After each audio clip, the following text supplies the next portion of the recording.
What's up, everybody? Listen, we're back at it again with another RM Foundation event. We'll be hosting an MEM Virtual Career Day event presented by Deckard and Mogul. Now, there'll be a multitude of speakers that range from doctors to content creators, and amongst those speakers are Amy Arefo, Josiah Johnson, Dr. Nashay Short, Shelly Bell, and Chelsea Harris.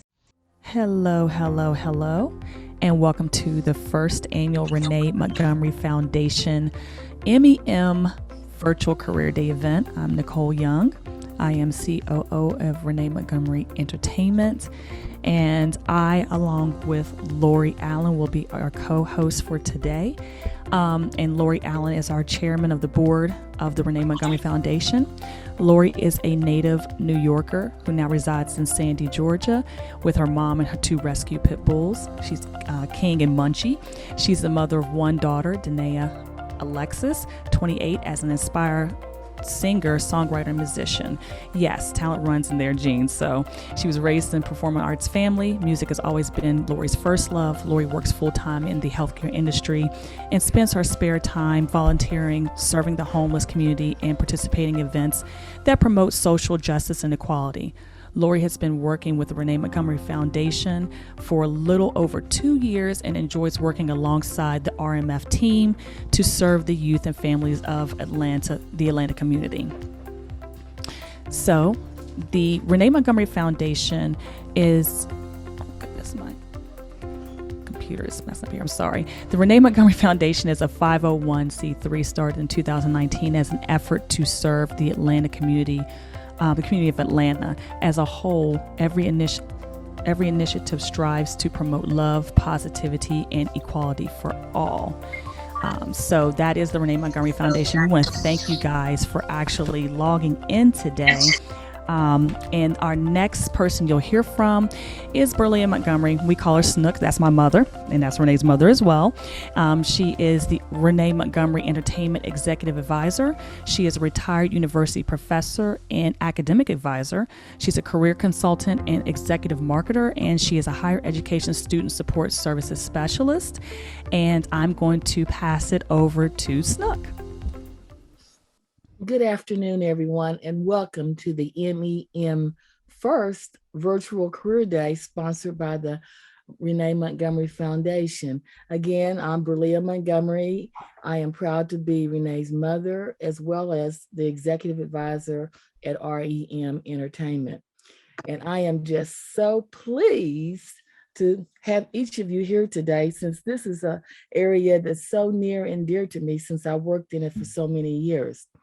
I am positive that if you open your minds, you will learn a lot of information that will be so valuable to you in both validating your career choice and catapulting your future career decisions and successes. So what I'm going to do real quick is try to warm you up for this afternoon's presenters. This is an awesome group of people.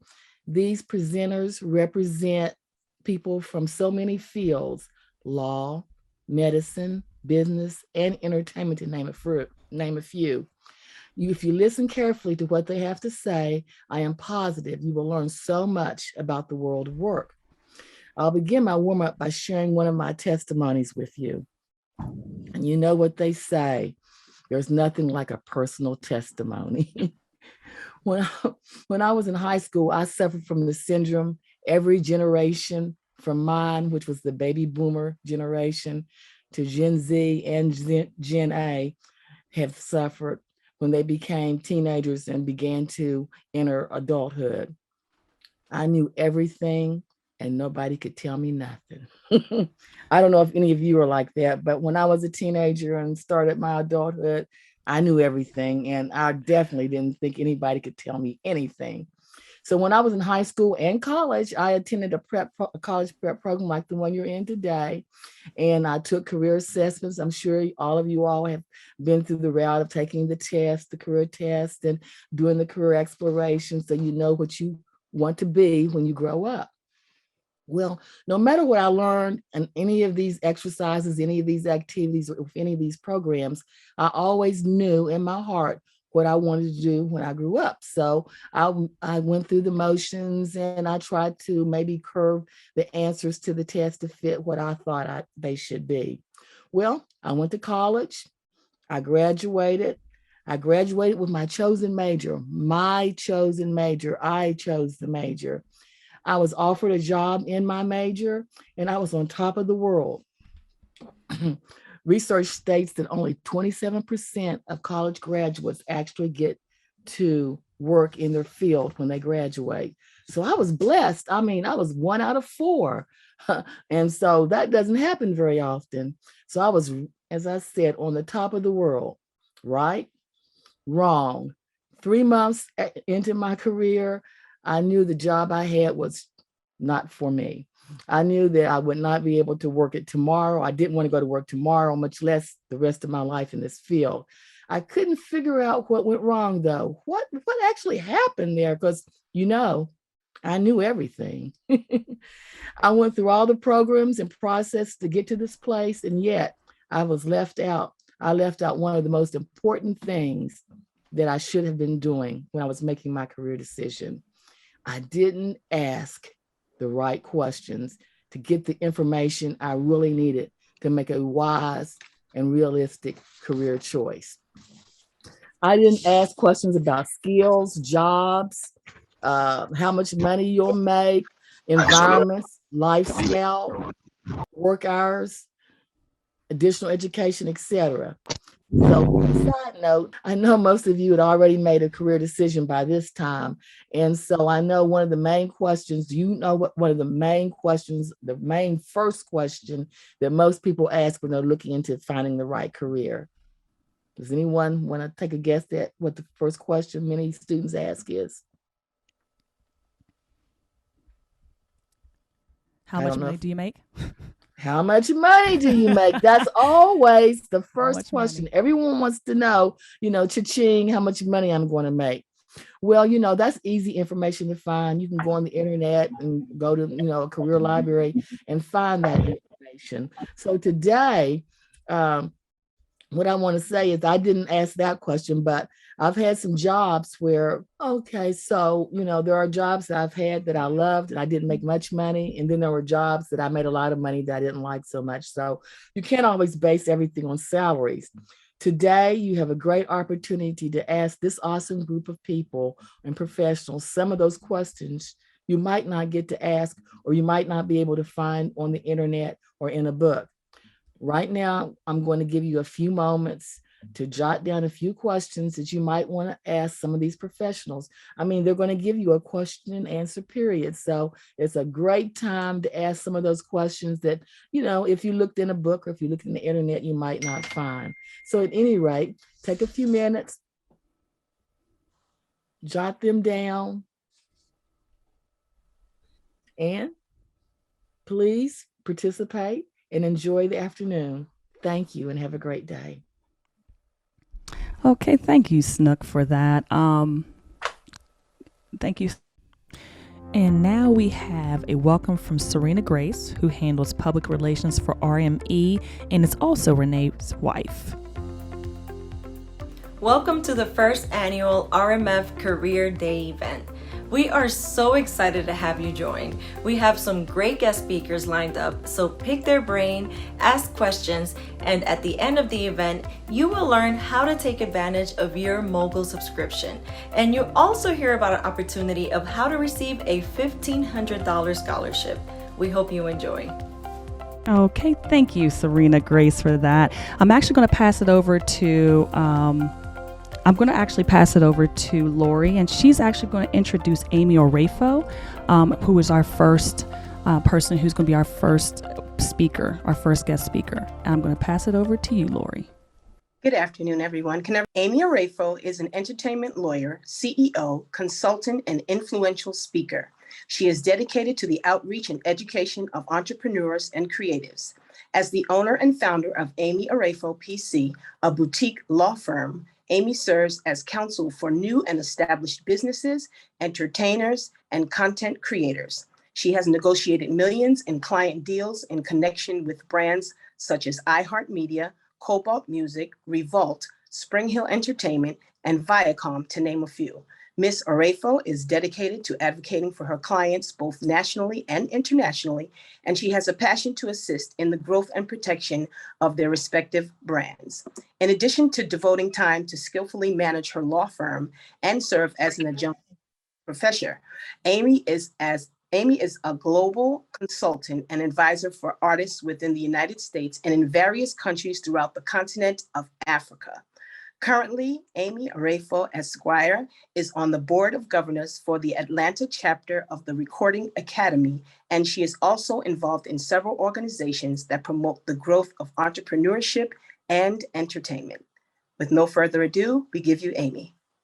Good afternoon, everyone. Thank you, Lori, for the introduction. Thank you all for having me. Thank you. Good afternoon, you all.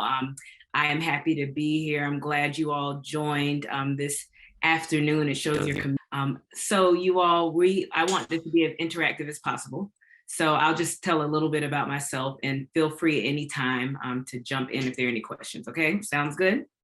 So I'm Amy Orefo, as introduced. I'm from Raleigh, North Carolina originally. My family is from Nigeria. That's very important because it's full circle and ties into what I do and the types of clients that I represent. So I am what's called a transactional attorney. I'm an entertainment attorney, so I help my clients negotiate anything from their endorsement deals to recording agreements to production agreements, and I'm here to help protect and advocate their brand. So it all starts with, I like to tell people, a lot of people, the initial question I get is, how did you get into entertainment law? That came from me in my former life, as I like to say. I was a trained dancer, so I was an artist myself. So it wasn't so far-fetched for me to want to be in a field, because I get what it means to be an artist, to be a creative. So I just use those skill sets to transition over to the business side. So I'm able to, use both sides of, as they say, right brain and left brain to be able to tap in and advocate for my clients. A lot of that story is interesting as far as me being a creative, because I wanted to be a dance major, applied to programs. Nobody wasn't going to tell me I wasn't going to be Alvin Ailey, traveling the world, dancing. And some of my peers did do that. But you all, as you will hear lots of these speakers speak today, life comes and it throws you a curveball and there are pivots, and you have to know what you're going to do with it. I wanted to be a lawyer, but I said, okay, we could do that later, right? School's always going to be there. But being a creative and doing something physical has a shelf life, a certain amount of time. When I didn't get into the dance program as a major, I said, what can I do to still feel that I'm tapping into myself as a creative and still, advocate for people? And that was, the marriage of entertainment law. And that's really, so it's very intentional. There, for my story, you may hear my peers and colleagues say, oh, I sort of stumbled into it. Mine was very intentional. It was the fact that I feel like there was a need, like I have to be around creatives. I have to be around people who, as I call it, we're all God-given vessels, but the way that the talent is shared and created, I personally feel like I have to protect that. So there's a very vested interest. So that is what I did. So I'm from North Carolina. I went to college at UNC Chapel Hill. And then I went to law school at North Carolina Central. So I did all my schooling back home in North Carolina, and then moved to Atlanta, Georgia, maybe a year or so after law school. I did the corporate gig. Again, nobody could tell me, oh, I want to go straight through and be an entertainment attorney. I had mentors that say, relax. They were like, learn to be a lawyer. And you don't want to hear that when you're coming out of school. You want to jump straight in. You think you know everything, as it was well said. We think we know everything, and the older we get, you realize you know nothing at that age. And I listened, and I was a corporate attorney for a year. It was back home so I'm from Raleigh. I was in a neighboring town called Cary, so about 25 minutes from my hometown. Stayed there. It was a software company. Nothing to do with my entertainment world, but I was patient. I kept my head down, and I learned to dissect contracts, you all, because that's what I do. That's the crux of what I do in my day-to-day. Entertainment law sounds beautiful and sexy. It's great. Don't get me wrong. They're beautiful moments, but at the core, it's you are a business lawyer who has entertainment clients. And one of my amazing clients here is Miss Renee Montgomery, so I'm very grateful. So I get to go on an amazing journey with such prolific and inspirational people. And Miss Serena Grace also is a client of mine as well. So you get to just protect these vessels, as I call them. So a lot of that, the core, you all, as amazing as it may be, as great of opportunities you get to see, it is your profession. You always have to hold yourself out as professional. You always have to have excellent work ethic. You always have to be on top of your game and your skill set, whatever that is. If you're a lawyer, if you're a CPA, whatever it is, insert profession. So never compromise work ethic and work product. So that's a lot of it. So it was learning how to review contracts. Is something what we do is called red line contracts. You all have ever seen a white sheet of paper and you've seen it marked in red? Lawyers and other people would do that. We call that a markup or red line, because what the other side is going to do is going to say, okay, here I want to protect said company, Nike, Viacom, Interscope Records, y'all, these are types of brands you're dealing with, national and international brands. They're not looking out for your client. That's my job, to look out for the vested interests of my creatives, the content creators, the athletes, the artists, to say, okay, you have your standard, but here is where we're coming from. And the goal in a negotiation is to meet somewhere and compromise. So that is what I do. I love every moment of it.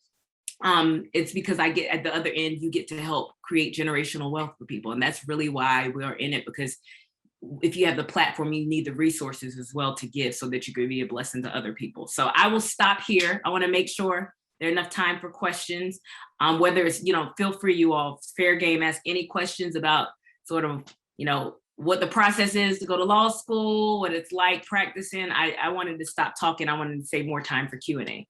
Yeah, we have a question in the chat that says, how was studying for the LSAT? Yes, studying for the LSAT. And how long did it take you? Perfect. Okay, so studying for the LSAT, excellent question. There's truth in jest. I try to block these parts of my life out. but in all honesty, studying for the LSAT, you're doing that while you are in college. So that can be a combination of you're in school and there are prep books, courses that you can take. So that's what I did while I was an undergrad. And I was pretty certain, when I was younger, I knew I wanted to be a lawyer. As I expressed to you all, I was like, okay, I'll do the dance thing, then be a lawyer. So I say this to say I went into college knowing that I was going to be a lawyer.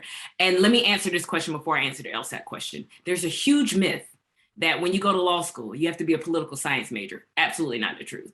I was a communication studies major and a cultural studies double major. So I decided I wanted to create majors that fulfilled me, that allowed me to do things that make me tick and excite me, such as my second major, cultural studies, was a concentration in African and African-American studies. So in a study abroad program, I went to study abroad in Ghana and Nigeria for one summer. So things like that, you create your own destiny. You do the things that make you happy. As was so well said by Mrs. Montgomery earlier, you have to make it work for you. I know there's a lot of pressure from family, friends, and yourself saying, I should go do this. I've been told I should do this. I've been told I have these good skill sets. So a lot of it was like, okay, I was told you need to be a poli-sci major. I got to college and was like, I would be miserable being a poli-sci major. I took a couple of courses which were required, and then I got out of there. And I became the communication studies major and the cultural studies major and made a double major that was fulfilling to me, which allowed me to travel to West Africa. You all, and I still went to law school, right? Like, so I want that, I want that to be said, because a lot of people are like, I was told I have to be a political science major. So that's the first step. Then cracking that code, I said, okay, it's time for the LSAT, because I knew I was going to law school. So I believe it was around my junior year, I started studying, getting the courses. Sometimes depending on the university, I believe they have like tutors and free programs. Again, this has been a long time. You also check at the universities what the process is. But started taking it, so you're balancing your workload as a student, and then you study for that exam. I roughly think about 2 to 3 months. You're studying, given an X amount of hours a day, just committing to it, because, a short-term sacrifice for long-term gain. Think about it like that. And then you wait, you take the exam, you get the scores, and then by your senior year, the process. If you want to go straight through to law school, like I did, then you start applying to law school your senior year. If you do not, you have those LSAT scores. And again, I'm not sure how long they last, but when I was in school, I believe you have about 2 years or so to transfer those scores. Otherwise, you have to take it again. But some people go and take a year or two off, get some real world experience, then go to law school. So I've seen it done either way. Okay, so do we have any other questions? Thank you for answering that. Do we have any other questions? Anyone else? It says, what other things do they look for on an application for law school? So what else do you have to do besides grades to even, be considered? Or what do you think what were they looking for when you were applying? These are excellent questions, you all. So they look at these scores, but is somebody a well-rounded student? What does that mean, right? Did they do well in their courses in their major? Is their LSAT score strong? Were they involved on campus, right? These are things to show that somebody's a well-rounded student. I enjoyed my university experience. So I was very involved on campus. So it's just showing that, is this human being a well-rounded person? Because these are skills that somebody needs when you go out eventually to be a lawyer, to advocate for your clients in whatever practice area of law you do. So I would say just showing that you can balance a few things at a time. That's, I believe, just feedback from individuals who were in law school admission and going through law school myself, just knowing that those are important things. So as strong as you can show that you're well-rounded, I think that really helps in the application process. Okay, and we also have the same question from the same student that from before. She said, "Thank you for your insight. I'm also a non-political science student who wants to go to law school." Laugh out loud. I had one more question. What was the hiring process like after graduation of law school? That is an excellent question. So you all, it's all in timing and when you graduate. When I graduated from law school, I graduated during the recession. That's very important because there was no one hiring, if we're being very frank. Like no one was hiring because the country was in a recession. And what that means is there's no money for jobs. So people were in their current jobs, were not only losing their jobs, but of course, if somebody in their current position is losing their position, there's no budget for hiring. Wow. So what that looked like was a lot of my peers graduated from law school, and for almost 2 years, some may not have had a legal job. I'm not saying this to scare people. I'm saying again, the pivot of life. No, none of us knew when we got into law school. Law school's 3 years, by the way. None of us knew that, in the third year, you can't foresee the future, that there's going to be recession and the economy in the United States is going to be horrible and we're not going to have jobs. So people just had to get very creative. So what happened to me was a huge blessing. It was nothing but the grace of God. One thing that's important, if you could balance your schedule, again, remember being well-rounded is huge. When I was in law school, I had externships. My first semester, you have to catch yourself. You have your first semester, you have to make sure you're a student, focus on being a student. By the second year, I did internships. And what that did is it put me in front of people. And you all, when you're in front of people, it's easier for them to hire you, because the same internship that I had in my after my summer of in law school, they call it 1L year, 2L year, and 3L year. After my 2L year, they asked me to come back and work during my 3L year, my last year of law school. And as a result of that, they hired me full time. And that was the job that I worked at immediately after law school, where I was a transactional lawyer. So there's no coincidence in being in front of people. Of course, it was incredibly hectic. It was busy, but they knew school was first. But we allotted, I believe, maybe 10 to 15 hours a week where I would go to the office. I would come 2 to 3 times a week and I would work and be a legal intern. And as a result, by Thanksgiving of my 3rd year of law school, which is basically unheard of. That's why I said it's a massive blessing. I had my full-time job as a lawyer. So I was one of, and again, it was nothing but the grace of God. I was one of a handful of people in my class who even left with a job during a recession. So with that, it was having that opportunity. And then there's never a right time to take a risk. I was in North Carolina. I knew I had to leave eventually because I wanted to do entertainment law. And I took a leap of faith and moved to Atlanta 10 years ago and just literally came with no clients, no professional contacts. I had my sister here. She's still here, but I have to mention this story, which I always tell people. There's nothing like an amazing support system. I lived with my sister for the first 2 years while I was trying to build my business and my firm. So there's a lot of sacrifice that goes into it. And, as you go to coffee, lunch, dinner, rinse, repeat, you do that a lot. People don't know who you are. Then all of a sudden, they start to hear about you and hear, integrity and hard work goes a long way. So after a while you look up and it becomes a referral-based business, which is a blessing, because in my field, I'm not going out to sort of seek clients. They're referred to me, which is huge, which I'd never take for granted. So you all, there's, any good thing, there's a sacrifice, but it is worth it. Keep your head down and do it. So that's sort of the journey. So you see how the story started. I graduated during the recession. A lot of people didn't have a job. That is actually what the catalyst was for me to move to Atlanta and start my own practice, because I never wanted to start my own law firm. I wanted to be an entrepreneur in another sense. But then I said, you have to be creative. I have this law degree. And then I just put one foot in front of the next. And, almost 10 years later, here we are. Okay, Nicole, there was a student who put a question in asking, they're in the 10th grade, what's your best advice for picking a profession? I'll go back and get them, yes. Okay, and I was just going to add with Amy that the best thing for you to do is to go to your high school counselor, and they have career tests, career counseling assessments and things, possibly workshops. They might hook you up with a local college that has a career services area that will be more than happy to help you go through those things, because they will be trying to recruit you as well. But at any rate, you should contact your counselor or go to your public library, and they also have career services advice that you can receive there. Absolutely. Absolutely. Yep. And then we have one more question. How do you get externships, if we're saying that right? Yes, absolutely. So it's a lot of it is just, networking, you all. You hear this word all the time. What does it mean? You can never know too many people. It's just attending amazing sessions and conferences such as this and actually connecting with people, making yourself an asset. What does that mean? Someone may say, well, I'm a student. How can I, help someone who's in a position as a mentor or an employer? You make yourself an asset. Check on somebody, you all, without needing something. Remember birthdays, say hello on holidays. Keeping connected and staying in contact with people is how you get internships. You build relationships first, then all the benefits from building relationships come. I would tell people that a lot of times, because some people come at the last minute, like, I need an internship or an externship.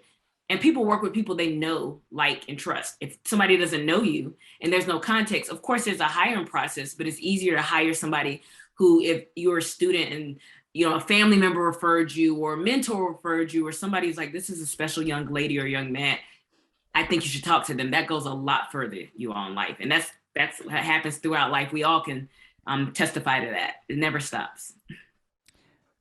Well, thank you so much, Amy. That was great. One more question. How do you feel about apprenticeships?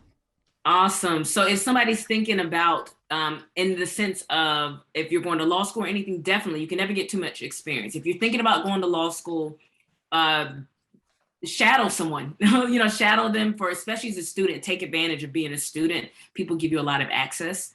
Have one of these internships or externships for a summer, volunteer a few hours a week. Let's say you don't want to go straight through from college to law school. Maybe you want to become a paralegal.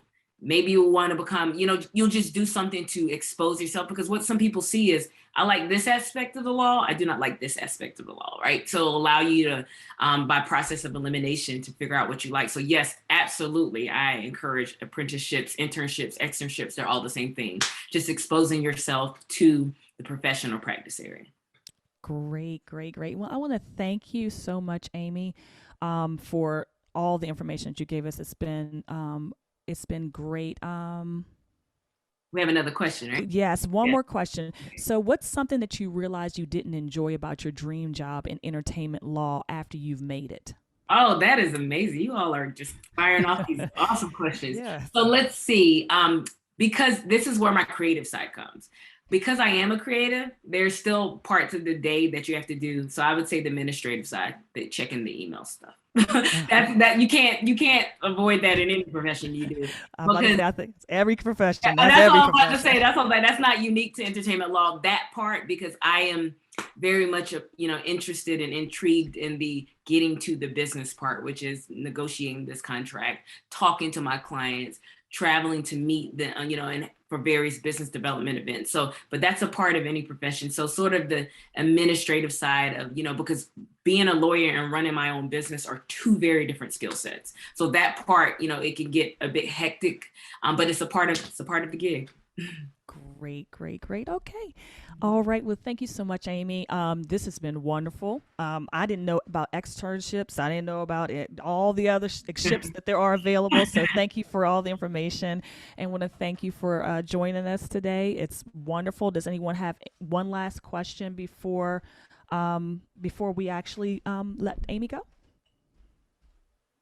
All right. Well, Amy, thank you so very much. That was amazing. Thank you for joining us. Thank you all. I If wish you want everyone. to, if you want to stay, you're welcome to stay. But I know that your day is probably going on, so we want to thank you for coming. And we had a couple of people in the chat who said, "Thank you, Amy. Thank you, Amy, and thank you, Thank Amy." you all. So, well, thank you for joining us. Thank you all for having me. Thanks. Enjoy it. No, no problem. Thank you. All right, that was Amy Orefo. She has her own business. She is a entertainment lawyer. And next we have Josiah Johnson. And introducing Josiah, it's going to be Lori's going to introduce him. So Lori, if you can go ahead, I'm going to hand it over to you, and then Josiah Johnson will be up next. Thank you, Nicole. Can everyone hear me? Yes. Okay. Josiah Johnson.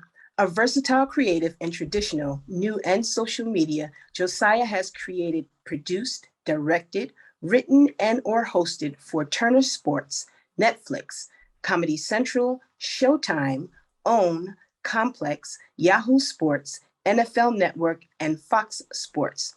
Josiah is the co-creator, writer, and star of Comedy Central's hoop-themed animated series Legends of Chamberlain Heights, 2016, and currently hosts the Wave TV's hit digital series Out of Pocket, No Chill with Gilbert Arenas on Fubo TV, and NBA on TNT series NBA Twitter Live. Josiah is also a writer and producer on Netflix's highest anticipated limited series on Colin Kaepernick, Colin in Black and White, scheduled for release in 2021. Crowned the GOAT by LeBron James, Josiah is also known as the king of NBA Twitter for his raw, original content that has generated more than 2 billion views across social media. With no further ado, we give you Josiah. Thank you so much, Laura. I really appreciate you. And thank you so much, everybody, for giving me the opportunity to speak today. So, when I'm looking at this thing, obviously, forging a career path and things like that, I didn't really have a vision or a dream or a goal to be doing the stuff I'm doing now. It kind of presented itself and I leapt at the opportunity. So a little bit more background on myself. Was a college athlete, played basketball at UCLA. I use that term very loosely. Didn't really get a lot of playing time when I was there, but it gave me a lot of opportunity and time to figure out what I wanted my next step in my next career to be. So after I graduated from UCLA, I had the option to go play overseas and go play, some small pro leagues, probably not make a lot of money, be away from my family for 8 months out of the year. And that just wasn't really, really appealing to me. Other people have done that and more power to them, but I'm super introverted and more of a homebody. And I couldn't really imagine having to go somewhere where I don't really speak the language. And, they don't really have good soul food and good home cooked meals like I'm used to and accustomed to. So after I graduated from UCLA, was kind of at a turning point, crossroads in my life, didn't really know exactly what I wanted to do. Got an opportunity to go work at Fox Sports as a production assistant. I was working there a couple days a week, working on the highlight team. So what that means is back then, Fox Sports had a bunch of regional networks all across the country. I think they're now Bally Sports networks. But what we would do is, all types of highlights. Could be basketball, football, NASCAR, hockey, whatever the different regions and outlets needed in terms of highlight packages, whether that's a 1 minute long highlight, 2 minute long highlight. Basically, when you're watching SportsCenter and you see highlight package, we were doing the same thing for those regional networks. From Fox's studio out here in Pico. Knew that that probably, wasn't the career path I necessarily wanted to follow, but got a good time, really got to get my bearings, learn about sports production, learn the ins and outs of the game. Following that, I got an opportunity to go work at NFL Network. So I was at NFL Network, started there as a production assistant, doing a lot of similar stuff, working on a lot of their studio programming shows like Total Access, their college shows, draft shows, a little bit of everything. And was over there for the better part of 10 years. So rose up the ladder there, started as a production assistant. By the time I left there, I was a supervising producer, producing a show called NFL Replay. And also I was there, I took the initiative that I really wanted to kind of forge my own path and make my own lane. So I started a website at that point called Jersey Chaser. The name was, kind of funny in nature, but we were an off-kilter sports-themed blog that covered all type of topics across different sports, but did it from a lens that was more supportive of athletes. When you look at the world and the landscape now, with the the NIL, name, image, and likeness, and things like that going on in college sports. We didn't have that when we were coming up. So, we were getting, scholarship checks, but it wasn't really enough to cover the bills. And when we used this platform, was more for support of the athletes. I think in that time, which was like 10 years ago, the world was just different. People looked at athletes with a kind of a condescending tone and opinion. They should just be grateful, and you get all these opportunities, never really looking at ownership and all the other factors and things that go along, never really treating them like human beings. I think we've seen that now just in the mental health space. People like Naomi Osaka, people like Simone Biles, people like Kevin Love on the NBA side, who've been very, very outspoken just about the fact that they are people too, they are humans. So we came from that lens as former athletes, that we want to really support, uplift, and build athletes, and also get some funny out there. So we had a lot of good, funny, off-kilter content. From there, I was still working at NFL Network where I was doing that. So interestingly enough, I'm working at NFL Network, kind of living a double life. So I would do a lot of blogging and posting from work on the company computers. Probably should not have done that, but just realized that I didn't know what I wanted to do with my life, but I wanted to get my creative juices flowing. So I think I wrote about 3, 4, 5,000 articles for that site. I'll go back and look at some of the initial stuff that I did, and it was pretty god awful, terrible. But it also laid the foundation for me to build and grow as a writer, as a human being. Basically when you put yourself in a position where you have to wake up every day and grind, and nobody's necessarily telling you what to do, you have to go find the stories you want to talk about, do the research, write the articles, put them out there. And some of those articles ended up getting a lot of good response. A lot of good people started seeing them. So from that, we were also doing a bunch of off-kilter content for YouTube, funny videos, voiceover stuff, overdubs, a lot of the stuff that you see now from places like Bleacher Report or SB Nation, things like that, where it's a lot more on the comical side. We all fashioned ourselves as like, we're athletes, but when we were playing, we took the game serious. When we were in the locker room and off the court, we were cracking jokes and having a good time trying to make each other laugh. So some of that content was able to get the eye of a couple of people who worked in animation. They reached out about doing a project. That project eventually became The Legend of Chamberlain Heights, which ran on Comedy Central for 2 seasons. First season, we were paired up with South Park. Second season, they kind of put us in the boonies. And at that point, we knew that we had to move on from life. But the thing that people don't know about me, after that show ended, I thought I was on top of the world at that point. I thought I was going to become the next, big sensation. Didn't turn out that way. So show got canceled. Didn't end up working for about 10 to 11 months after that. Nobody really gave me an opportunity, gave me a shot. But the one thing I did learn while I was doing that show is I took over managing the social media account. And the amount of money that Comedy Central paid me was egregiously low. It was basically like an internship. But I did have the opportunity now to use this account for Comedy Central to help get my brand out there, get my particular brand of humor.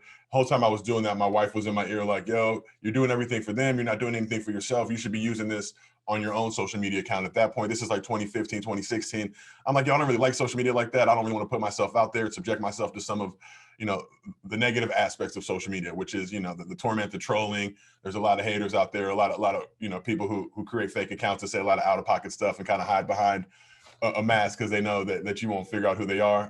I've developed some skills over the last few years, which really helped me identify who some of these people are. And, so it's, but, just that aspect of it. So after the show got canceled, I started really just going head first and building my own social media account, trying out a bunch of different stuff. It was a lot of trial and error. It was a lot of, social media for the stuff that I do, which is a lot more in the comedic lens, is it's like being a stand-up comedian. So, you put a tweet up, you tell a joke, you put things up, you find out right away that if people like it or they don't. And early on in my career, I was doing some stuff that people didn't necessarily gravitate towards. They didn't find the humor in. So they would let me know right away, whether that's tomato emojis, telling me they hate me, wishing, cancer and death on my family, things like that.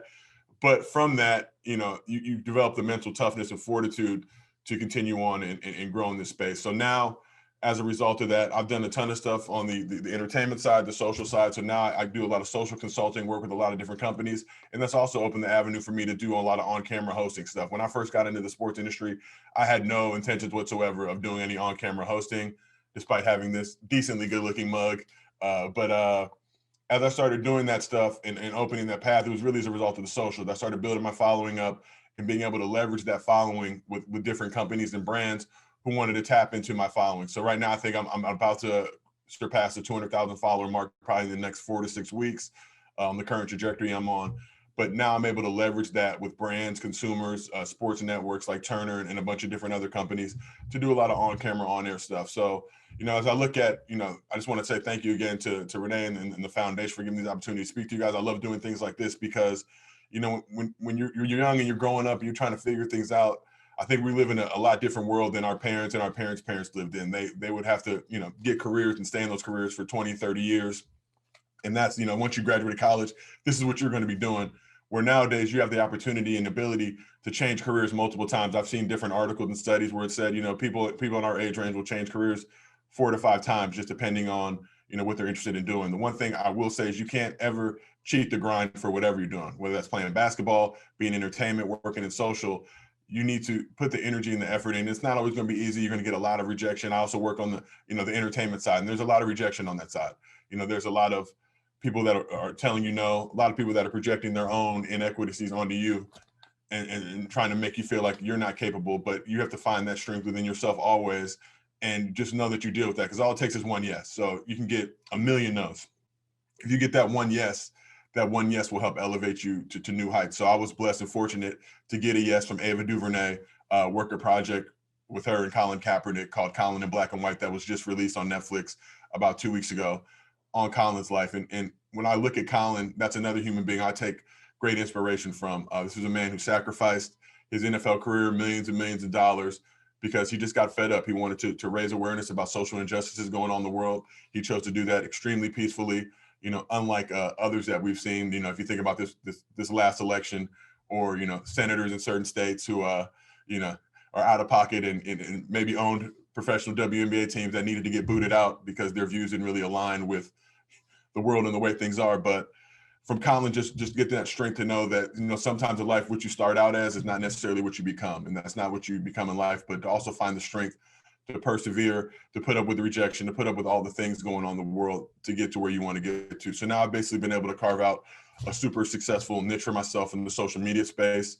As was mentioned before, people like LeBron James calling me the GOAT. I don't ever like to believe my own hype, or I don't like titles or things like that, because I think when you start drinking your own Kool-Aid, believing your own hype, you set yourself up for a downfall. So for me, I approach every day just with a hunger that I want to keep succeeding. I have 2 children, so I want to keep them fed and clothed, and keep my light bill paid and keep my phone bill paid and all those type of things. So I will just continue to work and grind. But I've gotten the attention of people like LeBron, people like Ava DuVernay, people like John Legend, people like Jordan Peele, who Jordan's an inspiration of mine. I actually put up a meme a couple of years ago using a clip from Get Out, and got his attention. He ended up following me on Twitter as a result of that. We ended up connecting and talking. And I tell people all the time, if I have an agent, a manager, and a rep on the literary side, if I said, hey, can you guys get me a meeting with Jordan Peele? They laugh in my face. But me being able to use social to connect with people and use that landscape, I actually had Jordan Peele to come to me. So when you're figuring out a career path, and I know we've got a lot of amazingly talented people on this panel in a bunch of diverse different fields, I would say, use this opportunity that the Renee Montgomery Foundation has put together, and this opportunity they put out for you to kind of discover and learn. And I'm somebody who loves giving back, who loves just talking to people about whatever they want to do. Because I find so often in life, you have people that want to tear you down, want to tell you can't do things. I think I'm a shining example. And here's a guy who was a bench warmer at UCLA, who's now gone on to do amazing things, to be able to be an analyst for NBA Twitter Live, where I'm getting to cover games. I was at the Lakers Warriors season opener, getting paid to be there. I would have never in a million years imagined that something like that would have been possible. But, just realize that you can't cheat the grind. You got to put the effort and the energy into it at all points, and also rely on people. Build your network, really communicate with people. But when you're building your network, don't just do it for greedy, selfish intentions. Try to help people, try to build with them, be a resource and an outlet for others as you're growing in spaces, especially for people who look like us. Because, the spaces that I operate in, entertainment and social, I'm just gonna be candid, there's not a lot of minority people in high ranking positions in those spaces, but I'm trying to show people that look like myself and other minorities out there that it's very, very possible, very capable. So if you put that effort, you put that work in, you can get to where you want to be. It's not gonna be easy. And one thing I always like to say is that if you quit, nobody would care. And I don't say that to be rude or mean, but everybody's got their own things that they're dealing with. So, nobody wants to hear about how you tried and you gave up. That's just not something that they're interested in. So you might as well try to get to where you want to be, because it's a much, much better thing. And I now am living proof and a shining example of that when you put the energy and you put the effort in, that good things will happen. So we have a question already before we go any further. We have a question that says, what did you learn from managing a major account that you can actually, that, you know, these students or those who are trying to build their social media accounts, what did you learn from them that you can use for your own personal account? So when I started managing that Comedy Central account, I didn't really know a lot about social. What I did know is that I was a creator on the show. I liked the checks that were coming in from the show and the life that I was able to live as a result of it. So I was going to do everything I could and everything in my power to help build a community around the show. I'd watch shows and gained inspiration from shows like South Park, from shows like Insecure, from shows like Game of Thrones, that, you know, when these shows aired, they had a whole community built around it. You think about the Lawrence Hive and the Issa Hive and just everything now going on into season 5 of Insecure and what Issa's been able to build with that. She was also just a huge inspiration for me as well. Because if you go back and look at Issa's early work on YouTube, it's not of the highest quality. I'll just say that. You know, it janky camera angles, the audio is not good, but what you can see when you watch all that stuff initially is the talent. And the thing about Hollywood, they will recognize the talent. They will give you the resources. They will give you everything you need, the nice camera equipment, the directors and all those.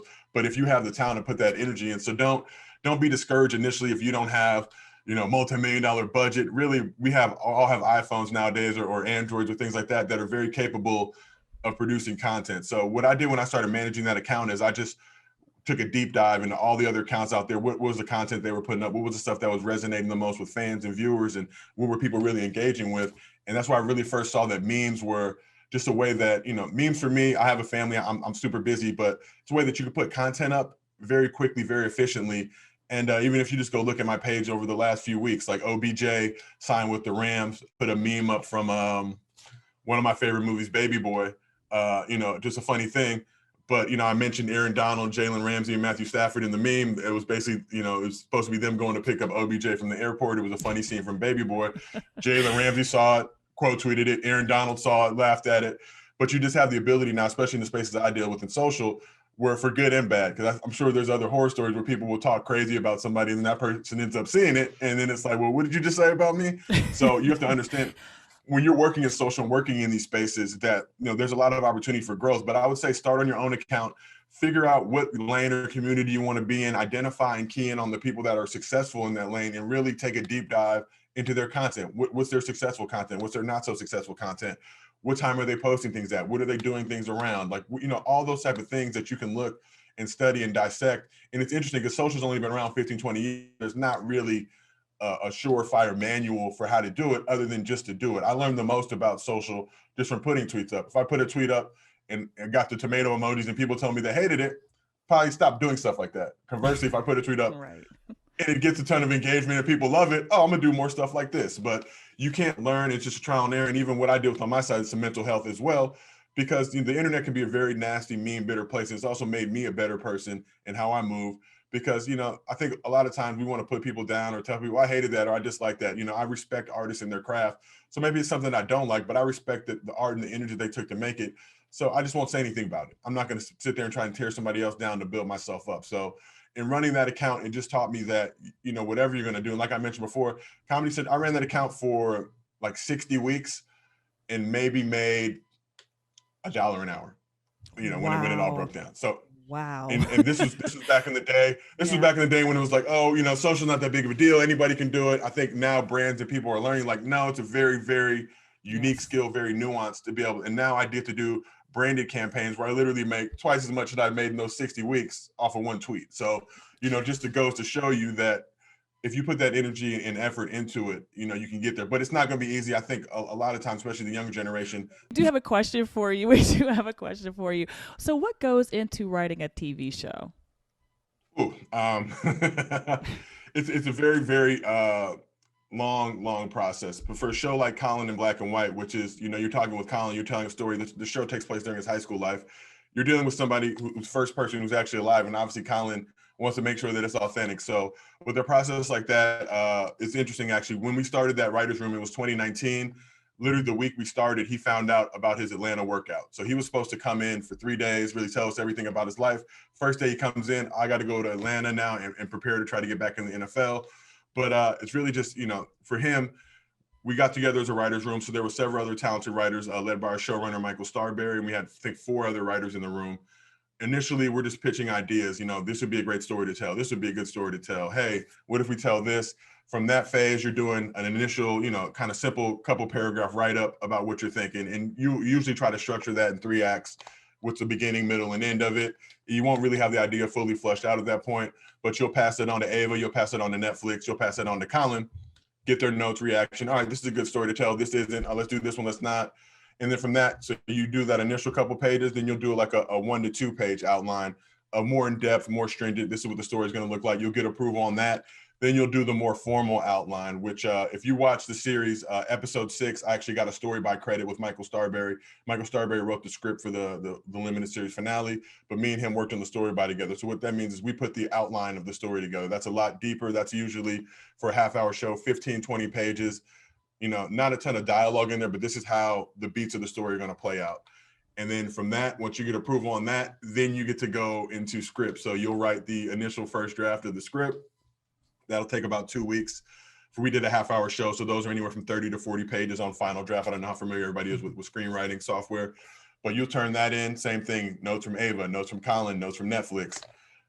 You'll have to address all those notes, kind of work in concert with each other. Obviously, Ava and Colin's notes will generally trump, because if Ava and Colin like something, Ava will go talk to Netflix, and then Netflix, more times than not, will say, okay, you're Ava DuVernay, we're not really going to question you because you know what's going on. But so after that, you'll do several additional rewrites, as now you'll do a script initially, production will get that script, and now they have to budget out what's in that script. So if you have a bunch of different scenes and things like that, that maybe financially the budget can't accommodate, you have to alter, change things to fit within that budget window. So when you look at the show, even that we did, it was from the initial scripts to what ended up getting on the screen, it's a very, very stringent process.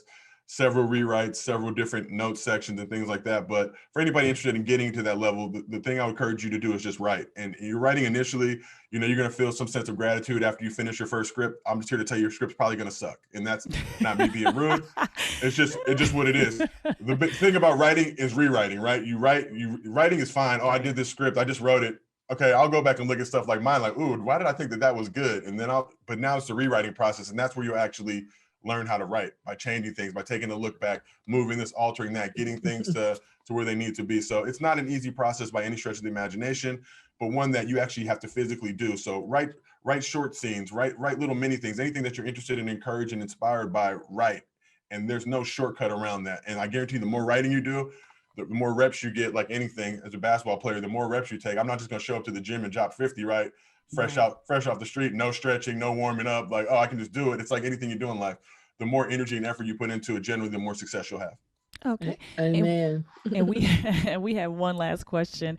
We have a statement, or a question and a statement. It says, a career in your field seems daunting because of the amount of saturation that exists, and it seems impossible to break through, or get noticed. So they want to know, what advice do you have, well, Faith wants to know, what advice do you have for finding your own creative voice that resonates with a larger audience? So like finding what's the content that they should touch. So Faith, I think the main thing you have to think about is just being authentic to yourself, telling stories that you want to tell. This is something that I impress my people. I get hit up by different production companies and, hey, you want to write a script about this, that, or whatever? Like, no, I don't know that world. I'm not authentic to that world, and I don't feel comfortable talking about that world. A lot of people do it. Don't get me wrong. A lot of people make money in this industry talking about things they don't know about. When you look at some of the writers' rooms, especially for shows that are quote unquote Black shows, I look at some of these writing rooms sometimes, like, you have never ever been in the hood, and you are literally writing dialogue about what goes on, and it shows when it gets on screen. It's like, wait, we would never do this or that or whatever. But I think it's anything you want to do, whatever you want to be, is a daunting. A lawyer, a doctor, there's competition across the board. And like I said, it's not going to be easy, but you have to find your lane, find your voice over time. Like I said, when you're writing, the main thing is to rewrite. Like going back, structuring out a script is great. Once you finish that script, awesome. But now I'll spend more time rewriting than I did writing the script, making sure everything fits, second guessing myself, questioning every aspect of it, because I know I have to now send it up the ladder. And when you work with somebody like Ava DuVernay, just to be candid, if it ain't it, she's gonna tell you it ain't it, and she'll have no problem telling you that, because at the end of the day, it's her name and her job is on the line, because as she sends that up, and if they don't like it, then she's going to be the one that gets, yelled at or told whatever's going on, and that'll trickle down to you as well. But I think just finding a lane, finding a voice, looking at things you're interested in. One thing I always do, I use the Notes app now, but if ever I have an idea or I'm inspired by something, I write that down right away. I don't care if it's 3 a.m. because so often, especially as writers, you'll have this great thing that you're thinking about, and if you don't write it down, you'll forget it. And 20 minutes later, it's like, damn, what was I just thinking about? Where me, it's like, all right, I'm thinking about something. I will literally wake up, if I'm, wipe the sleep off, type it back in, take a nap, because then when I go back and look at that, I can figure out ways to build on that and grow on that. So as you try to figure out what's going on or what you want to do in whatever lane that you want to pick, just identify people that's successful. And that's what I also say, build your network. There's a lot of people who love to be mentors, who love to give back. Ask them questions. But one thing I always stress to people that when they hit me up is like, don't ask me questions that you can find out on Google. Ask me stuff that as you're more informed and you start to learn more, show me that you've actually done some work. I'm not here to teach you everything about the world. When you can find that out, there's so many assets and resources available, so many books you can read. But after you read those books, you have questions and things like that. That's the thing that, people in my position really respect, like, oh, you're doing the work. And that's one thing I always will vet when I'm dealing with people. I don't care how old you are or whatever, but if you're really passionate about doing whatever, how much time and energy and effort have you put into actually learning that? And if you're asking me questions that you can Google, that's going to really, now you're wasting my time, because all I'm going to do is tell you to Google it. Like, it's literally, that's an easy, simple question you can ask. Trying to ask more informed questions. Don't waste people's time, I guess, is the most important thing I would say. Okay, so we have one last question. Phoebe wants to know, she said, she's a photographer who mostly travels close to her location, but she wants people to be able to find her on social media. But she is waving. But she says she also wants to stay safe. So what is your advice for those who want to be located but not located, safely located all at the same time? Look, it's a hard, Phoebe, honestly, that's a thing too.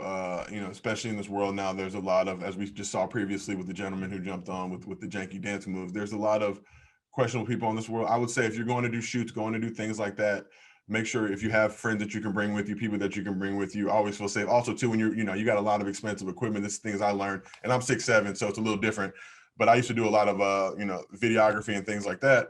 You start rolling up with these thousands of dollars worth of equipment, people know that, and now you become, a target. So if you have people that you can go on shoots with, things like that, and also just make sure when you're dealing with people, anybody that reaches out to me, I try to do like a 3 to 4 step authentication process where I check all their social media accounts, try and check their Facebook, just make sure that they're a real legit person. And also, other thing, advice I would give you, if people are coming at you with things that feel like they're too good to be true, more times than not, they are. So don't put yourself in a position where you now become a target. If someone's like, oh, I want you to do this job, and you got to come to some random, weird, awkward place at some random hour, but hey, I'm gonna pay you a lot of money. Yeah, things like that. It's just like, nah, I'm not really touching that. I try to do stuff more in public spaces, more where I know I'm gonna be safe at. So in your position as a photographer, I'm sure you get hit up all the time to do things like that. Just make sure you have people with you that are there to help and support you. And I'm sure you have a nice circle and network of friends. So hey, I'm going to do this photography shoot, whatever. Would you mind coming with me for an hour just to hang out and make sure everything is cool? I think that's the most important thing. I never like to go anywhere alone as it is anyway. So whenever I'm doing anything, I just try to have somebody with me. And if it's a situation where I have to pass on that opportunity, unless it's if it's like Ava DuVernay, she's like, yo, come into my office right now so I can write a script. Okay, Ava, you're certified and valid already. I would do that. If it's some random human like, yo, come to my office so we can write a script, I'm like, I don't know if I want to do that. And these are just things, sometimes you got to pass on opportunities. That's just kind of what it is. But ultimately, just know, like, I passed on a lot of opportunities now, but I know that I'll have other ones and blessings will keep coming. So don't ever feel like I said, if it feels like a sketchy or weird situation, just do not put yourself in that situation, because more times than not, it's going to end up being that. Absolutely. Absolutely. And we want to thank you, Josiah. That was great. She said, good idea for the authentication. Thank you. So I agree. Know who you're dealing with always. Always. So I agree. So I want to thank you, Josiah. You have been wonderful. This has been a true, everyone has enjoyed it. I did learn things I didn't even know in regards to the social media and large audiences. So we want to thank you for joining us. Renee is also remotely in the chat, and she said, thank you. You are great. This is dope. She loves it. So thank you for joining us. And if you want to stay, you're welcome to stay. I know everyone's days are going about, but if you want to stay. But we want to thank you for joining us for the first annual Renee Montgomery Foundation Career Day. And hopefully we'll see you again next year. If y'all invite me, I will pull up. Thank you. We do appreciate it.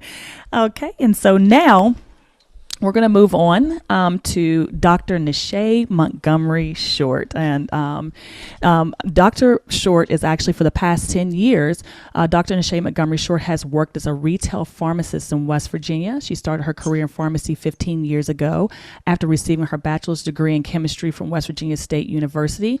Although she was overqualified for a pharmacy tech position, Dr. Short saw the opportunity as a stepping stone to reach the goals she and her parents had set many years before. So she worked as a pharmacy technician for 2.5 years while completing her prerequisites and gaining experience. And in 2008, all of her hard work paid off when she was accepted to pharmacy school at the University of Charleston. Upon graduation, Dr. Short began working as a retail pharmacist and was promoted to pharmacist in charge at her current location in 2015. So I'm going to actually turn this over to Dr. Nishay Montgomery Short, who's going to give us the insight on what it means to be a pharmacist. Hello, everyone. I'm sure, I hope everyone can hear me fine. Yes, we can.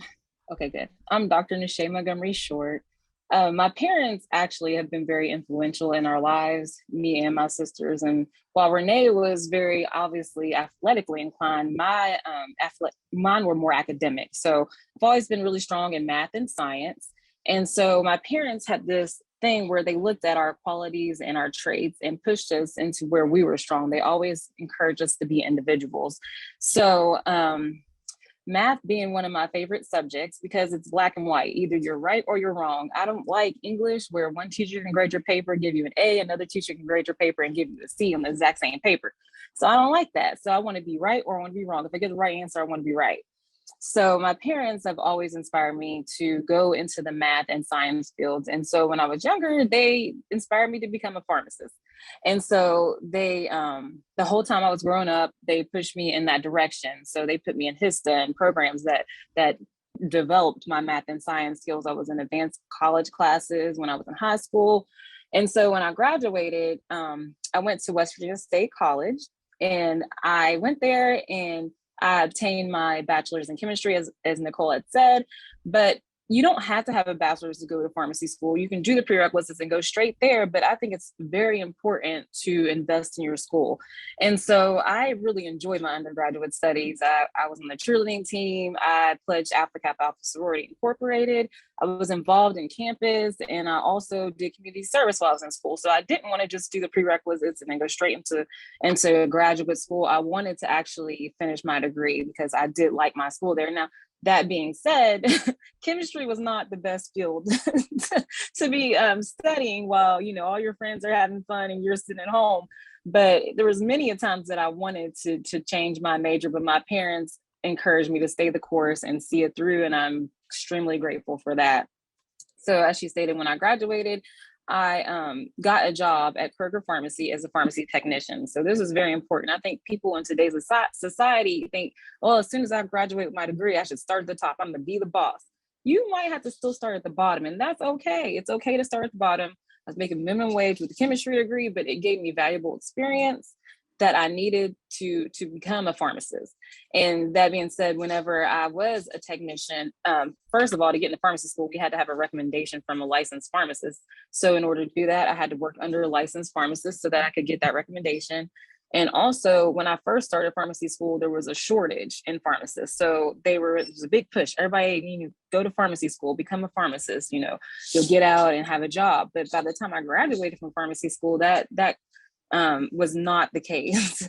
The shortage was over, it was overpopulated. And so me actually being employed by the pharmacy to start with, that's the only reason why I had a job when I graduated. So don't be afraid to start at the bottom. As Amy said, it's very important when you're applying to these graduate schools to be well-rounded. So even though they have some students that have 4.0 GPAs and, never made a B through college, they prefer that student who actually is well-rounded and actually was involved in their school, whether it be sports or student council or community service or doing something else other than just going to school. So let's see what else. With that being said, I think I'm ready for questions. Like I said, I'm a pharmacist, the pharmacist in charge here now. I'm actually the only Black pharmacist in the state that is employed by my retail chain. So I think it's very important that every day I try to have positive influence on people's lives. I love helping people to start with, and I love just having that day-to-day interaction, but I want it to be a positive interaction every day. When people come to the pharmacy, they usually have bad news. Either they're sick, they found out something bad is going on with them, or it's never really a good reason when people come to the pharmacy. So I just try to, in every day, create some kind of positivity, to be a little bit of a beacon of light in their day, and to dismiss a lot of the stereotypes that people have. I want them to have a positive influence with me.